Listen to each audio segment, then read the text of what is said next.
Tudo bom, pessoal? Hoje eu vou falar de novo, sobre Tolstói, mais especificamente sobre o livro Uma Confissão. Mas não se preocupe, se você não viu os 3 vídeos anteriores, esse é o 4º, você vai conseguir entender esse mesmo assim. E esse vai ser o último, eu prometo.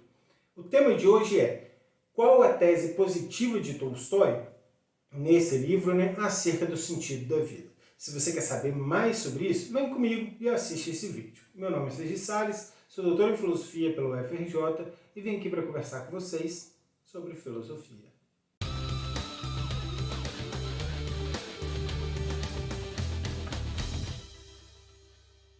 Vamos começar com um resumo do que a gente já viu até aqui, um resuminho bem resumido mesmo, e sim, eu vou colar, porque eu não tenho mais idade para fingir que eu decoro as coisas não. A primeira coisa que a gente viu no nosso primeiro vídeo foi como Tolstói entendia o problema de sentido da vida. Ele achava que a pergunta qual o sentido da vida, ou mais especificamente a pergunta será que a vida tem sentido, deveria ser entendido da seguinte forma: será que a vida tem um propósito cuja realização não é aniquilada pelo tempo e em particular pela morte? Ou seja, para o Tolstói, procurar por um sentido na vida era procurar por um propósito ou finalidade para a vida, que após realizado, a realização desse propósito, dessa finalidade, não seria aniquilada com o tempo, nem com a morte. Então, por exemplo, o propósito da vida nessa formulação do problema não pode ser construir prédios. Ah, Sérgio, mas eu adoro construir prédios. Dane-se, para Tolstói esse não pode ser o propósito da vida. E por que não? Porque qualquer prédio que você construir, ou seja, quando você realizar esse propósito, esse prédio, essa realização do propósito, ela é uma realização que vai ser, com certeza, destruída pelo tempo, não é mesmo? Prédios não duram infinitamente. Então ele está procurando por um propósito cuja realização dure indefinidamente, mas para todo e sempre mesmo. Que não seja destruído pelo tempo e, em particular, pela morte.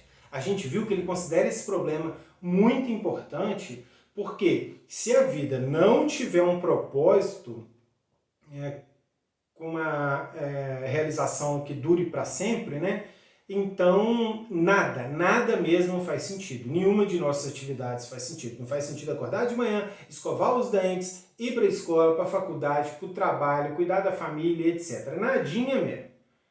Tolstói não conseguia, durante parte da vida dele, encontrar uma resposta. Ele tentou empregar a razão, e ele era uma pessoa notoriamente inteligente, mas mesmo assim ele não conseguiu encontrar nenhum tal propósito. E isso levou ele à desconfiança de que não havia qualquer propósito desse tipo. E é um problemão, Porque se não há um propósito desse tipo, então não há razão para fazer qualquer coisa. Claro, Tolstói ficou muito, mas muito depressivo mesmo depois dessa constatação. Só que no seu pior momento, quando ele estava enfrentando o problema de se devia ou não se acabar com a própria vida, e ele acabou não fazendo isso, mas ele esteve muito próximo de fazê-lo, ele percebeu o seguinte: ele percebeu que a maior parte das pessoas, principalmente as pessoas mais simples da época dele, que ele chama de os trabalhadores, que eram pessoas que tinham uma vida muito sofrida, com pouco conforto e etc. A gigantesca maioria dessas pessoas, elas levavam uma vida como se a vida tivesse sentido. E por que olhar para esse fato foi importante? Pela seguinte razão: Tolstói pensou consigo mesmo, olha, a pergunta pelo sentido da vida é uma pergunta bastante simples. É claro que esses indivíduos já se fizeram essa pergunta. Eles já se perguntaram se há um propósito na vida e se a realização desses propósitos vai ou não ser destruída com a morte ao longo do tempo.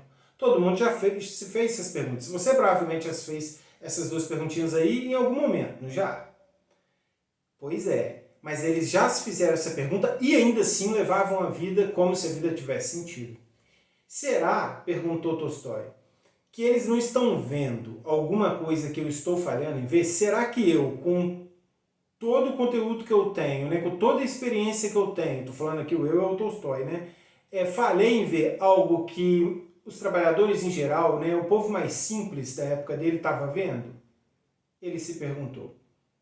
E isso levou ele a fazer o seguinte: eu vou então começar a investigar os trabalhadores, a vida dos trabalhadores, o modo como eles vivem, para tentar entender O que raios é isso que eles estão vendo? Como eles podem levar uma vida vendo sentido na vida se eu, com o uso da razão, sendo treinado para usar a razão, não vejo esse sentido? Perguntou o Tolstói.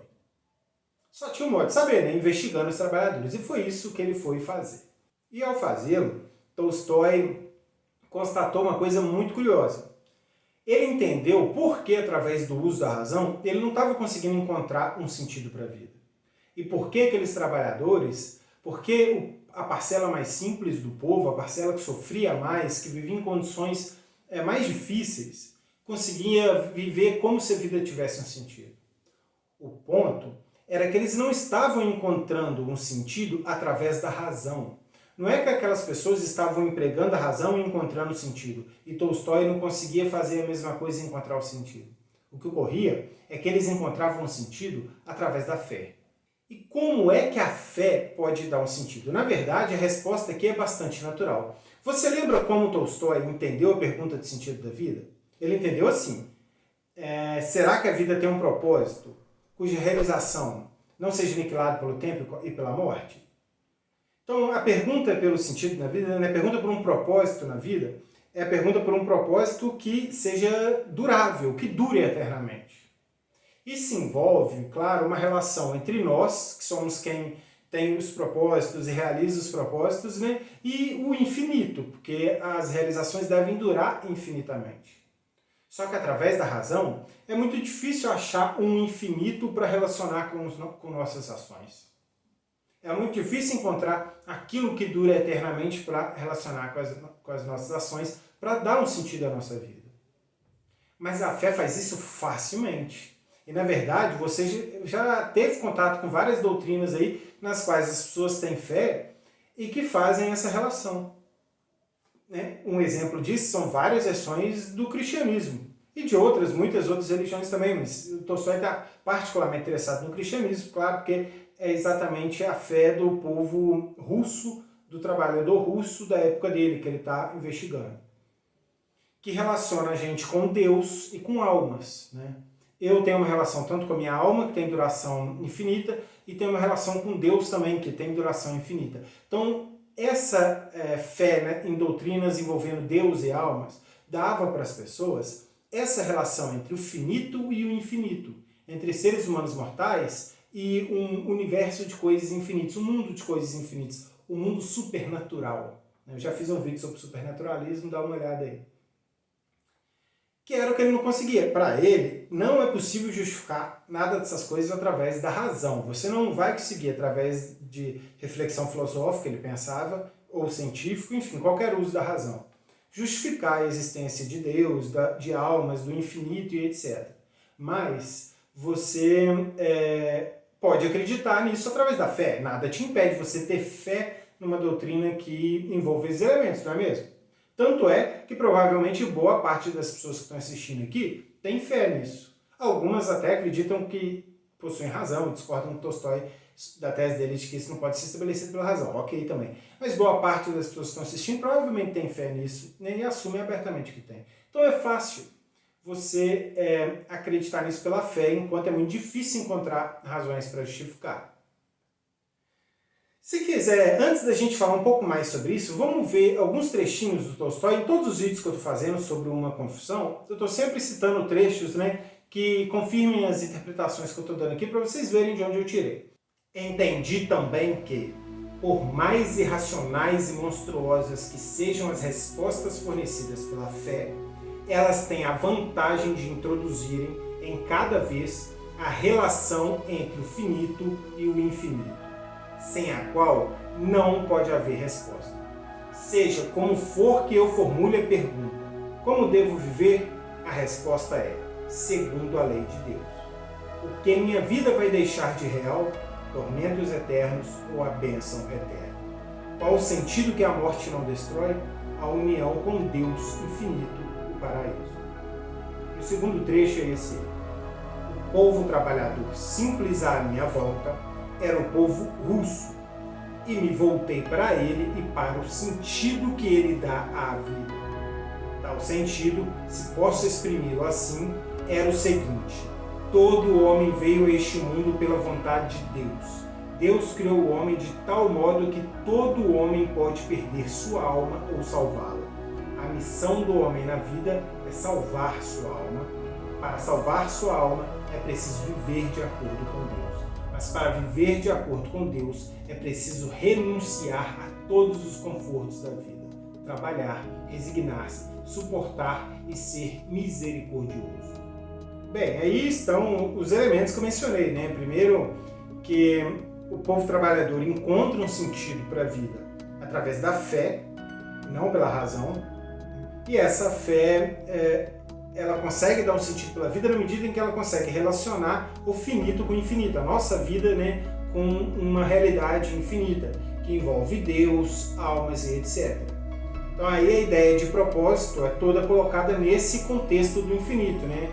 Deus tem um propósito para nós e se nós cumprirmos esse propósito, então nós ganhamos a salvação, né? E se nós não cumprirmos esse propósito, vocês já sabem, punição eterna e tormento eterno, não lembro qual o termo que o Tolstói usou. Ele está aceitando uma doutrina tipicamente considerada cristã, e aqui não é relevante se, Sagi, eu não acho que essa é de fato doutrina cristã, eu acho que outra interpretação é melhor. Isso não é o relevante aqui. Tolstói está identificando um conjunto de crenças do povo trabalhador russo. Ele não está ainda, né, isso é algo que ele depois foi um projeto dele, mas ele não está ainda discutindo qual a interpretação correta ou não é correta. Feito isso, ele tem o seguinte, então, ele tem que o povo russo, as pessoas mais simples, conseguem encontrar um sentido para a fé, pela fé, através da fé, e conseguem viver como se a vida tivesse um sentido. Pela razão, ele não conseguia isso. Agora ele tem um dilema. Bom, por um lado, se eu usar a razão, eu não encontro propósito para a vida. Por outro lado, se eu abandono a razão e vou pela fé, pelo caminho da fé, eu consigo encontrar um propósito para a vida. Mas esse é um propósito encontrado única e exclusivamente pela fé. E em certos momentos do livro ele exprime esse dilema como se fosse uma escolha muito difícil para ele. Era muito difícil para ele abandonar a razão e ir pela fé, mas o fato é que ele decidiu experimentar esse caminho. Então ele decidiu se entregar a essa fé, a viver de acordo com ela. Aliás, um caso curioso aqui, né, o Tolstói menciona que, deixa eu achar aqui o trecho, que viver de acordo com Deus, né, inclui, por exemplo, renunciar a todos os confortos da vida, trabalhar, resignar-se, suportar e ser misericordioso. Imagina para um cristão contemporâneo essa ideia, né, de que viver de acordo com Deus envolve, por exemplo, renunciar a todos os confortos da vida. Imagina um cristão contemporâneo preocupado com o próximo iPhone dele, com o lançamento do próximo iPhone, achando que Deus é que está dando o iPhone para ele. Como Tolstói veria essa pessoa? Mas Tolstói está errado. Estou só falando como Tolstói veria você aí, rapaz. Se é cristão e preocupado com o iPhone, Tolstói não ia gostar, não. Mas não tem problema, você pode achar que ele está errado. Eu próprio vou defender que ele está errado em alguns pontos. Feito isso, Tolstói experimenta esse caminho e então encontra um sentido para a vida dele. Mas vamos parar aqui e vamos perguntar o seguinte. Será que esse caminho não é totalmente arbitrário? Porque, veja bem, agora alguém pode dizer assim, pela fé, tudo bem, eu posso aceitar que eu encontro uma relação entre o finito e o infinito pela fé. Mas aceitar algo pela fé é diferente de estar justificado em aceitar algo. Aceitar algo pela fé é diferente de aceitar algo porque há razões para se aceitar aquilo. Por que eu deveria aceitar essa história com a fé, né? Essa fé do trabalhador aí russo? Essa é a pergunta, não tem resto, né? Qual a razão eu deveria aceitar ela? Se todo o ponto, né, do Tolstói é precisamente que o trabalhador russo não encontra um sentido na vida pela razão, mas só encontra pela fé, alguém pode perguntar, então por que eu devo aceitar essa história supostamente, né, do trabalhador russo? Por que eu devo aceitar isso? Por que qualquer pessoa deve aceitar isso? Tolstói parece que teria de dizer que não, é arbitrário, né? Eu não vejo razão nenhuma para aceitar isso, mas eu dei um salto no escuro e tenho fé nisso e ponto.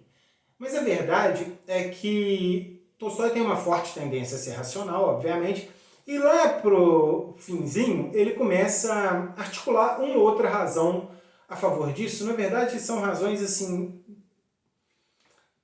que tornam a coisa um pouco menos arbitrária. Não chegam a... Tolstói nem de longe tenta mostrar que existe Deus, ou que existem almas, ou toda essa história que eu acabei de dizer, existem Deus, almas, sua alma resiste à morte, e ela vai ganhar a salvação eterna se você cumprir o propósito de Deus, e a danação eterna se você não cumprir. Toda essa história ele não justifica através da razão. Mas ele te dá pelo menos uma razão para você não achar que a coisa toda é tão arbitrária assim. O ponto dele é o seguinte: olha, é verdade que para encontrar um sentido na vida, você precisa dar um salto no escuro primeiro. Tudo começa com esse salto no escuro. Você vai passar a acreditar aí que todo um aparato metafísico, né, cristão de um certo povo, né, que é o povo trabalhador russo, sem ter razões para isso. O Tolstói pensava. Mas, do fato de que você começou com um salto de fé, não se segue que você depois não conheça qual o propósito ou sentido da vida. Mas espera aí, Sargento, como é que alguém pode conhecer o propósito da vida? Você está falando de conhecer, se tudo começou com um salto de fé. Aqui o Tolstói é muito engenhoso em articular, ele não diz explicitamente, mas ele faz isso. Ele articula aqui uma diferença entre conhecer algo por meio de razões e o conhecimento prático que você pode adquirir. Ele ilustra o ponto, novamente, essa é uma distinção que eu estou fazendo, é uma distinção comum em filosofia, mas ele não faz essa distinção explicitamente. Mas ele dá um exemplo que vocês vão ver que justifica bem essa distinção que eu acabei de fazer. O exemplo é o seguinte. Pensa, eu vou dar uma adaptada no exemplo que eu estou falando de memória. Pensa que alguém pega, você está aí andando pela rua e está sem um lar, está bebendo demais, não tem casa para morar, não tem mais alegria nenhuma na vida, está perdido, rapaz. Você se perdeu na rua aí, pronto. Está andando tudo sujo. Aí, um grupo de pessoas te pega num dos momentos, né, que você está caído, desmaiado na rua, te socorre, te leva para a aldeia deles, e quando você está recuperado, eles te colocam em frente a um poço e te dão a seguinte ordem, uma ordem gentil, tá, né? Uma ordem de não sei o que, não. Olha, você pega a válvula que está perto do poço e aciona ela para cima e para baixo, para cima e para baixo. E depois a pessoa sai. Ela não te explicou por que você tem de mexer a válvula para cima e para baixo. Pois bem, acontece que se você for um filósofo, você vai fazer o quê? Antes de começar a mover a válvula para cima e para baixo, você vai começar. Qual será o papel da válvula? Por que estou aqui? Qual é meu propósito nisso tudo? O que essa válvula faz? Meu Deus, qual é o meu papel na ordem cósmica das coisas e etc. Era assim que Tolstói ficava antes, né?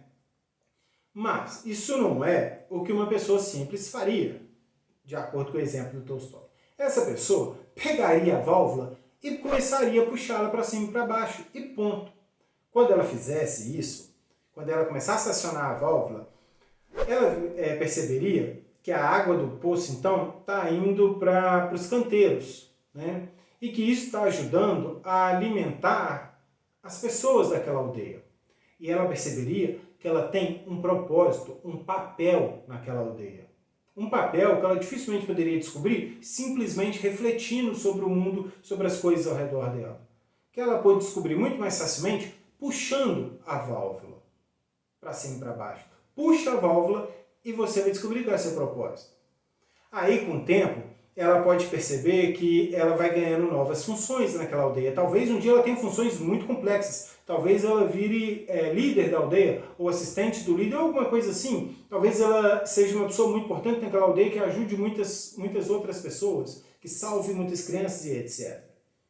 Seja como for, ela vai, enquanto ela vive, enquanto ela tem a prática de viver e de realizar, de agir dentro do contexto daquela aldeia, ela ganha conhecimento prático, através da prática dela, de qual o propósito dela. Se você perguntasse qual o propósito dela ali, ela saberia dizer. Não porque ela refletiu sobre aquilo, mas porque ela está inserida ali, ela está agindo naquele contexto, ela está vivendo aquela vida. De acordo com Tolstói, algo similar ocorre conosco. para você começar a perceber o sentido da vida, você nem dá um salto no escuro. É um ato de fé. Mas na medida em que você começa a viver de acordo com a fé desses trabalhadores russos, na medida em que você puxa a válvula, aciona ela para cima, para baixo, para cima, para baixo, você vai entender então, vai através da prática, através da vida, qual o seu propósito no mundo, qual o seu lugar no esquema geral das coisas. De acordo com Tolstói, a coisa não é inteiramente arbitrária. Só o primeiro salto, o salto de fé é arbitrário. Mas tão logo você estiver vivendo, inserido no mundo, vivendo, agindo nele, de acordo com aquela fé, você vai ganhar conhecimento prático de qual o propósito, de que você tem aquele propósito no mundo, na ordem geral das coisas. De qual o propósito de Deus para o mundo, de qual o propósito dele para você, de como você se encaixa no propósito dele para o mundo e por aí vai. Tudo bem, você pode concordar ou discordar disso, mas é muito engenhoso, né? A ideia do Tolstói de que o propósito de Deus se descobre vivendo a vida, não é refletindo sobre as coisas. O erro do filósofo, o erro no qual o Tolstói estava, é olhar para a válvula e começar a refletir sobre ela e sobre o papel seu próprio papel na sociedade, no mundo e etc. Não é assim. Viva, né? Participe da sua comunidade, viva de acordo com, no caso do Tolstói, a fé do trabalhador russo, etc. E ao viver, você vai adquirir, através dessa prática, o seu conhecimento, o conhecimento de seu papel na ordem geral das coisas, o conhecimento do propósito que Deus tem para você, o conhecimento do propósito que Ele tem para todos e como os dois se encaixam. É engenhoso, não dá para negar que é engenhoso. Deixa eu ver aqui se temos alguma coisa sobre esse elemento do propósito que eu quero falar. Não, só então lembrar que não é pela reflexão. Os trabalhadores russos estavam conseguindo chegar a algo que o Tolstói não percebia porque eles estavam usando métodos diferentes. O trabalhador russo simplesmente vivia a vida, enquanto Tolstói tentava refletir sobre ela e esquecia do mais importante, de viver propriamente dito. Isso encerra nossa conversa sobre a jornada de Tolstói. Na verdade, encerra a minha exposição da jornada de Tolstói no livro Uma Confissão. Se você quer ver os outros vídeos, dá uma olhada na playlist sobre o sentido da vida. Já fiz vários vídeos sobre o sentido da vida e os outros 3 sobre Tolstói estão lá. E também vou fazer uma playlist só sobre o livro Uma Confissão de Tolstói para ficar mais fácil de encontrar. Dá uma olhada na descrição desse vídeo aí que vai estar indicado. Pois enfim, agora a gente vai ver um pouco sobre que tipo de problema esse tipo de perspectiva do Tolstói pode levantar. Vou mencionar muito brevemente, deixa eu colar de novo, 2 problemas que as ideias dele levantam. Obviamente que ela levanta muito mais. Teses filosóficas sempre levantam problemas, viu? Sempre. Eu vou ressaltar 2. O primeiro desses problemas, para anotar ele, a gente deve começar observando o seguinte. Eu já falei aqui sobre o que é chamado de teorias supernaturalistas do sentido da vida. Essas teorias supernaturalistas, elas dizem que uma condição necessária para que a vida tenha sentido é que a gente esteja em alguma relação com o mundo supernatural. O mundo supernatural é um mundo que inclui Deus e almas. Há 3 versões de teoria supernaturalista. A primeira, 3 versões mais comuns, diz que uma condição necessária para que a vida tenha sentido é que Deus existe e nós estejamos em alguma relação com Deus. A segunda diz que uma condição necessária para que a vida tenha sentido é que almas existam e que nós estejamos em uma relação apropriada com almas. E a terceira diz que uma condição necessária para que a vida tenha sentido é que tanto Deus quanto almas existem. Tolstói parece defender essa terceira perspectiva, uma teoria mista, A primeira é chamada de teoria centrada em Deus, a segunda teoria centrada na alma e essa terceira teoria mista.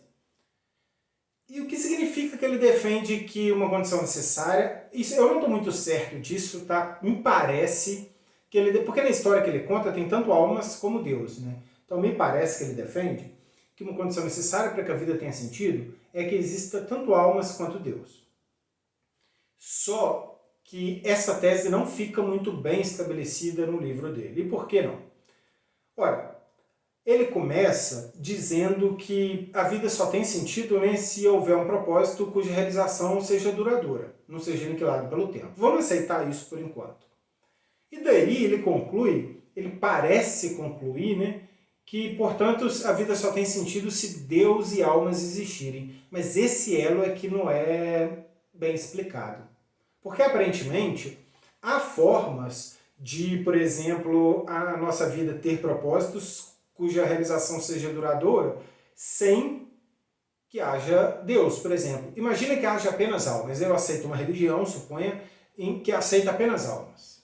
Bom, se almas são infinitas, se elas não são destruídas, etc., então eu já estabeleci a relação necessária lá para o Tolstói entre o finito e o infinito. Eu não preciso de Deus agora. Você pode dizer, mas se agir Deus, não, tudo bem, Deus existe, mas é uma questão independente, né? Se Deus existe ou não, etc. Estou dizendo o seguinte, Tolstói não mostrou que do fato de a vida só ter sentido caso haja um propósito cuja realização não é aniquilada pelo tempo, se segue que tanto Deus quanto a alma são necessários para que a vida tenha sentido. Ele não mostrou. Ele não fez conexão entre as duas coisas. Na verdade, eu também poderia garantir o sentido para a vida aceitando apenas a existência de Deus e não aceitando almas. Suponha que eu defenda que não existam almas. Defenda que só exista Deus. E, na verdade, que eu defenda que a nossa vida acaba e tem um fim. Ela tem um fim mesmo, tá? Pronto, a gente só some da Terra. Só que acontece o seguinte. Como Deus tem a memória perfeita, todas as suas ações vão ser lembradas por Ele, não é mesmo? E, em particular, todas as minhas boas ações vão ter admiração dele, porque Ele é perfeito, Ele admira boas ações. Então, olha o que acontece. Toda boa ação que eu tiver vai ter um efeito permanente na realidade, um efeito que nunca será destruído, que é ficar na memória de Deus e despertar a admiração de Deus. Esse não é apenas um efeito permanente, como é também um bom efeito, né? Porque ter admiração de Deus, poxa, é um excelente efeito. Então o que acontece agora? Nesse contexto, eu posso muito bem dizer que minha vida tem propósitos, que esses propósitos têm a realização, né, duradoura. Pelo menos eu vou achar alguns propósitos que têm uma realização duradoura. No caso, pode ser o propósito, por exemplo, de agir em conformidade com Deus, né? Quando eu agir em conformidade com Deus, conseguir realizar esse propósito, ela vai ter um efeito, a realização dele vai gerar um efeito que nunca mais vai ser dissipado, que é a admiração de Deus.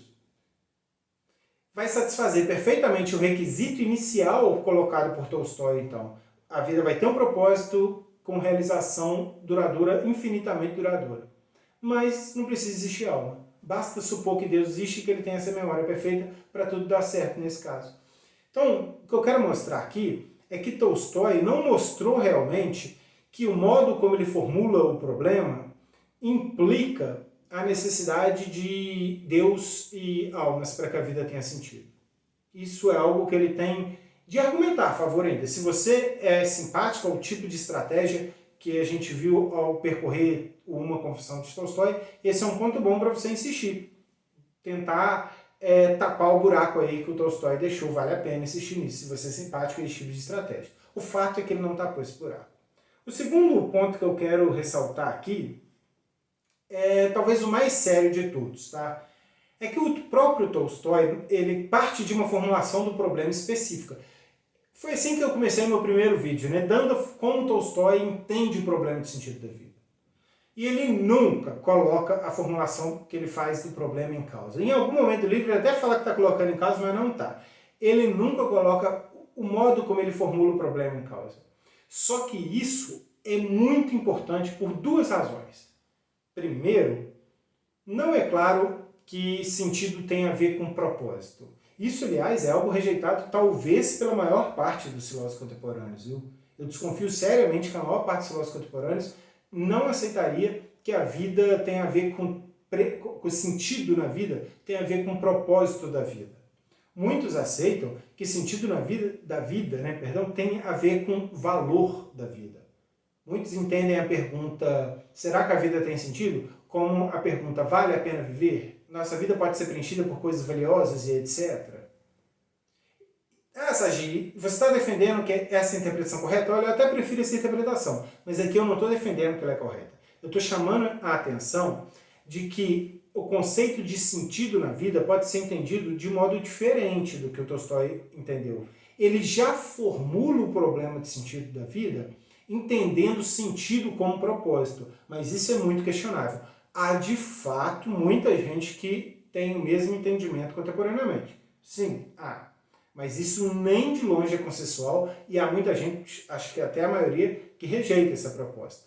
Isso mostra um ponto fraco na estratégia de Tolstói. Por quê? Porque se você já rejeita essa formulação de princípio, toda a estratégia de Tolstói cai por terra. Aliás, é incrível que ele não tenha colocado isso em causa, porque afinal, toda a crise pela qual ele passou dependeu do modo como ele formulou o problema de sentido da vida. Ele passou por uma crise porque ele não conseguia resolver esse problema. Ou melhor, não conseguiu uma resposta positiva à pergunta, né?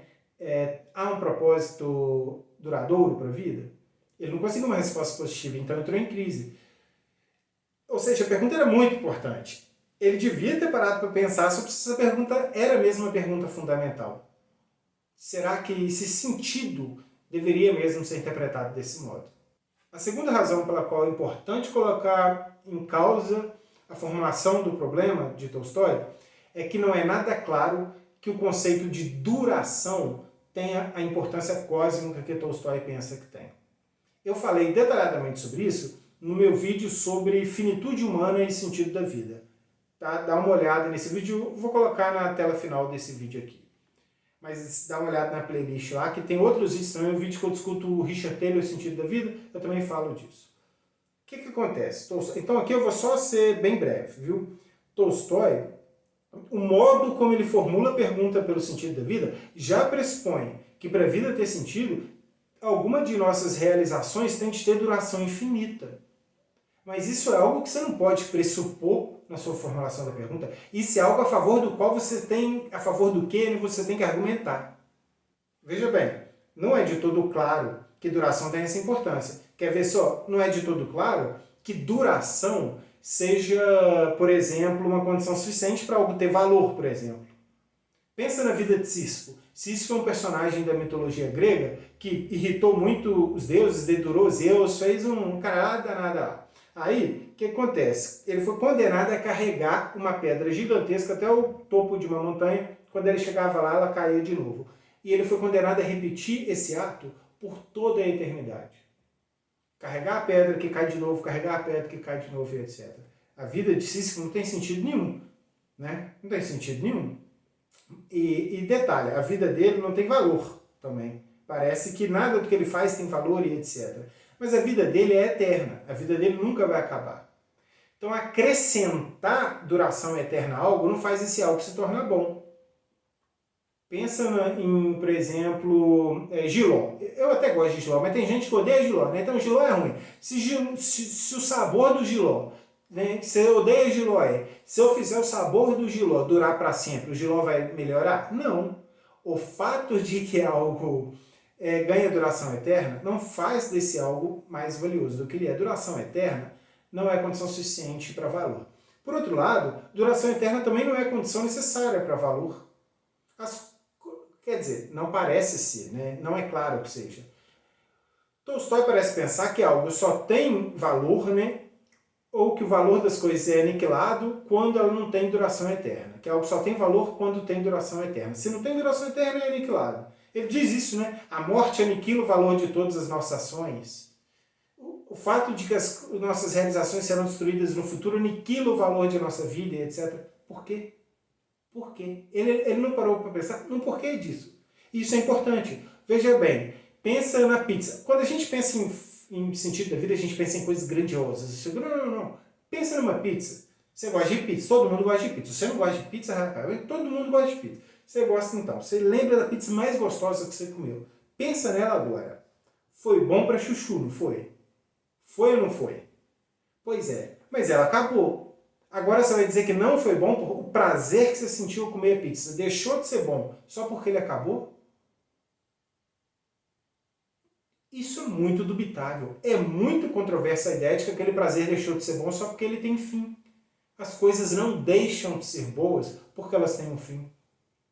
Ah, Sérgio, mas não existe nada é bom, nada é mal, o niilismo é verdadeiro. Tá, mas aí é outra história. Tolstói não é um niilista, né? Tolstói aceitava coisas boas e más. O problema é que ele achava que a falta de eternidade anulava o valor das coisas. Só que isso aqui não é claro. O prazer de comer pizza não é anulado pelo fato de ele ter um fim. O orgasmo, o valor positivo de um orgasmo, imagina que todo mundo gosta de um orgasmo, é anulado porque ele acaba. Na verdade, é até bom que ele acabe, né? Imagina como seria ter um orgasmo eterno, ficar lá eternamente. Pô, não dá, né? Seria uma bosta ter um orgasmo eterno. O orgasmo é uma coisa aparentemente boa, que o valor dele não é anulado pelo fato dele ter um fim, nem pelo fato de você morrer no futuro. Então não é claro que Tolstói devesse ter assumido que duração, a tese de que duração eterna é condição necessária para que as coisas tenham valor e etc., é muito controversa, muito mesmo, viu? Não é algo que Tolstói poderia ter assumido desde o princípio, é algo sobre o que ele deveria ter refletido. Isso é algo que o filósofo tem de mostrar e não algo que ele pode assumir, em geral, em discussões sobre o sentido da vida, né?